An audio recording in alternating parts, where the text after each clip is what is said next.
Hi guys, कैसे आप सब लोग। आज मैं आपको विजिट करवाने वाला हूँ जी सुलेमान स्वीट, जौहर टाउन लाहौर।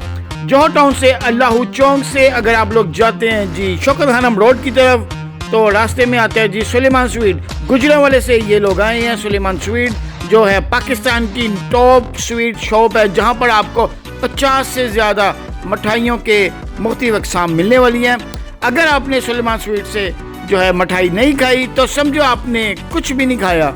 यहाँ पर आपको जो है फ्रेश केक, रस, बिस्किट्स और मिठाइयों की बेशुमार इकसाम को, पेस्ट्री, सैंडविचेस, और यहाँ पर जो है सुबह के टाइम पूरी हलवा भी मिलता है, सुबह 7 से लेके 12 बजे तक। तो इंशाल्लाह पूरी डिटेल में मैं आपके लिए वीडियो बनाऊंगा, 2-3 दिन के अंदर इंशाल्लाह वो अपलोड करूंगा। एक छोटा सा रिव्यू मैं आपके लिए पेश कर रहा हूँ ताकि आप लोगों को पता चले सुलेमान स्वीट में कितनी ज़बरदस्त डिलीशियस स्वीट्स होती हैं।